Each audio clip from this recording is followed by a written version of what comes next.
Because as I said at the beginning of the day, where we look determines what we see, and what we see limits what we think is possible.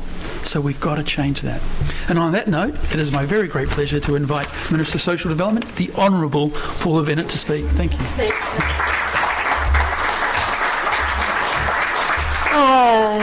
Good afternoon, nearly evening. It's great to be here. It's really exciting to be here, and thank you, Carl. Thanks to everyone in the Commission that sort of pulled this together, and it's never easy to organise, and it's never easy to get everyone in the right room and invite the right people and decide how that all kind of looks. I kind of like that I know half of you and not know half of you, because that kind of means that you've brought a really interesting group together that is different, that are key thinkers, that that sort of bring a combination of those sorts of people that are working out there in communities and doing stuff. So I haven't got this nicely prepared speech. I'm not going to sort of stand up here and I've been trying to sort of listen for that last 3/4 of an hour and sort of hear some of the stuff that's been going on for you. But there's all sorts of moments, that we have in life, no matter what job we're in or what we're doing, that sort of gets transformational and change what you do.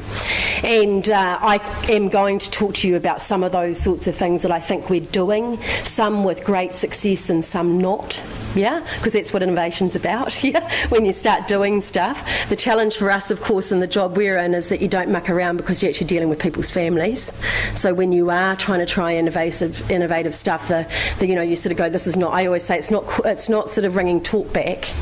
It's not sitting around the table and debating with your family like I've done for 42 years on, the rights of women and what should be happening in my household. This is actually real life, This is actually people's lives whom we affect by the decisions that we make. So as much as we go innovative and as much as we try and push stuff, we need to really acknowledge that that is whom we are focused on and what we're doing. And so, I'm going to talk to you a bit more about the community response model and about whānau. I'm kind of a bit upset that it hasn't been mentioned in the sort of hour I've been here.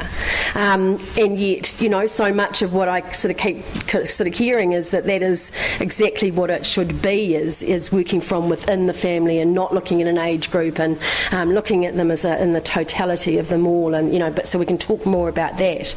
But how some of these things came along was, and when you think local can't make change, I say change can just come from the most remarkable sort of places. So before we got into government, we talked about the fact that, it is local solutions, that actually Wellington doesn't know everything, that you can't sit in government in that bloody beehive and then dictate back to communities how it should be happening. And so then you get there and you get quite a bit of power and quite a bit of dosh behind it when you're in my job, and you sit there and by yourself at midnight on your second day in and go, shit, did we mean it? And if you're not asking that question of yourself, then you shouldn't bloody be there, quite frankly, because you should be asking yourself that question every week, as far as I'm concerned, when you're in this kind of job, is did we mean it, and are we making steps towards it? So I spent sort of 6 months banging my head against a very hard brick wall, trying to break down those silos and get the kind of change that I thought needed to happen from within government to get really significant change within communities. And when you say, yes, I did mean it, the only way you can actually show that you meant it is by devolving power, and power means money. So the only really way that I can stand here and however many years later and show that I have made significant achievements in this area is by actually putting the right funding in the right hands with enough flexibility that is totally concentrating on children and on families and on making sustainable, positive, long-term change. So isn't that wonderful? Now, how the heck do you do it? Because that's your thing. So remember, I've got that very sore head because I've been banging away there. I always say that before I came in, when I was in opposition, and some of you would have heard this, I thought, goodness, isn't government siloed? And I used to go along going, goodness, isn't government siloed? Probably not as polite as that. And now, when I got in, it was 100 times worse than I thought. Looking at it from the inside out, 100 times worse than what you can all actually perceive it to be. Because every system is set up to go up and down, yeah? Whether it's from the ministry, whether it's from the minister, whether it's the way the accounting and the economics go around it, whether it's about the responsibility that's back to taxpayers, everything is set up like that. So to knock those down, it needed a cunning woman. Because you couldn't keep banging on that bloody wall. You had to work out how you were going to kind of go around it and how you're going to get a bit sneakier and a bit different at sort of breaking down some of those models. So I'd been in the job for quite a few months, so about 8 or 10 months I reckon. So I reckon it was about two years ago. And we started getting this phone call, and Sia comes bounding into the office, so it must have been about a year actually.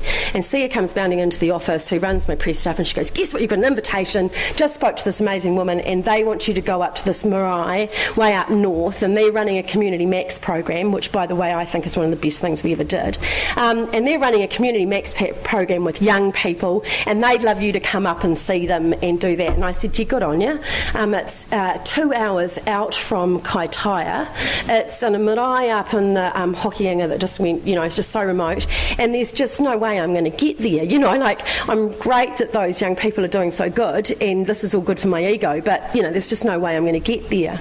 So a month later it comes along, well actually Māori TV want to go and film there because they've met with them and they're so impressed, and they really want you to go and be part of it. Yeah, good, it's just not going to happen. How on earth are we going to set this into the diary? Anyway, long story short, this woman who was running it up there more or less got the young people to write to us on a pretty regular basis with the nicest letters you've ever received in your life, and also she got Māori TV where she actually turned around and said, we will not do the show without Paula there.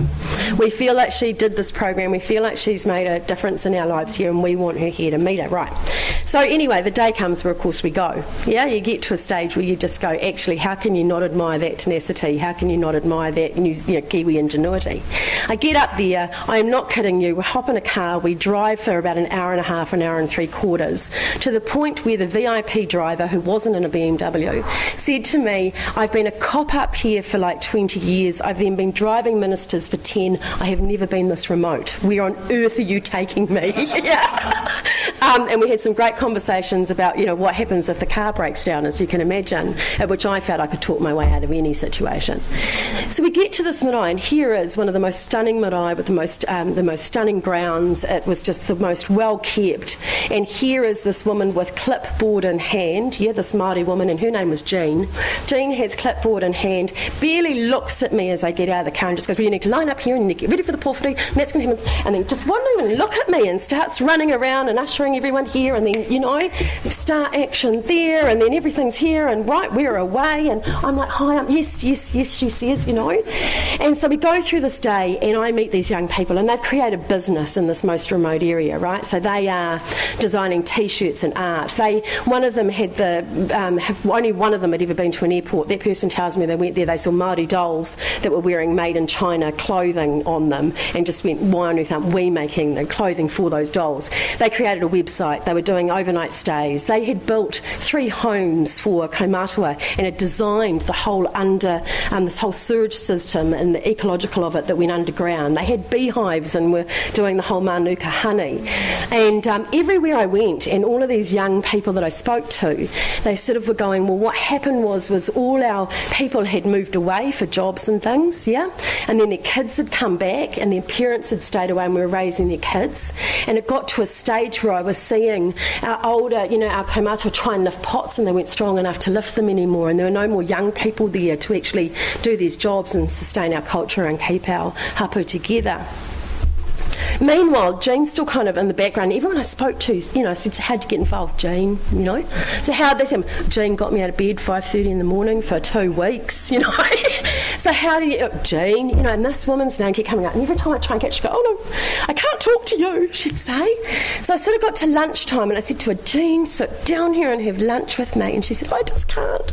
I'm just a little bit in awe of you, and you're kind of my idol, which is all kind of nice and everything. I sort of said to her, right, we're moving past this, Jane, because all I keep hearing is your name and what's kind of going on here and how you have pulled a community together for such sustainability, for such a difference in and just what was happening with these young people. They'd literally come out of the bush, you know, to now be part of their family again.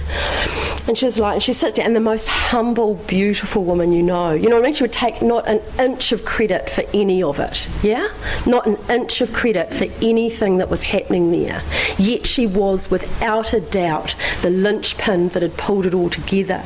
And so she sat there again and went, oh, I just can't even talk to you. And I said to her, so do you get what we want? You know, like, look at what you've created.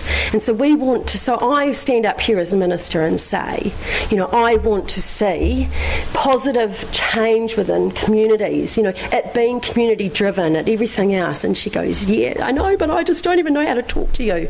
And I said, the significance here, Jean, is you don't need me. If anything, I'm likely to stuff it up for you. I'm a politician. We'll change the funding on you next week, you know. If anything, we are likely to stuff it up for you. But I can't achieve anything of what I see as my vision for New Zealanders without Jean. Yeah? And so and in every community, I'm afraid, there is a Jean.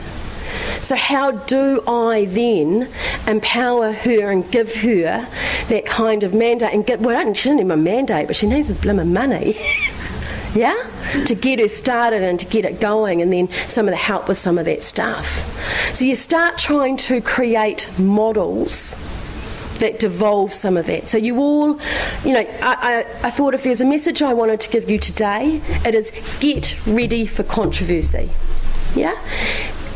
I don't mean to be rude, but forget the friggin' conversation. Get ready for the debate. Yeah? Get ready for the debate about how much you want government in your lives. Get ready for the debate about when we do intervene, how we intervene and how we get out as quickly as we can.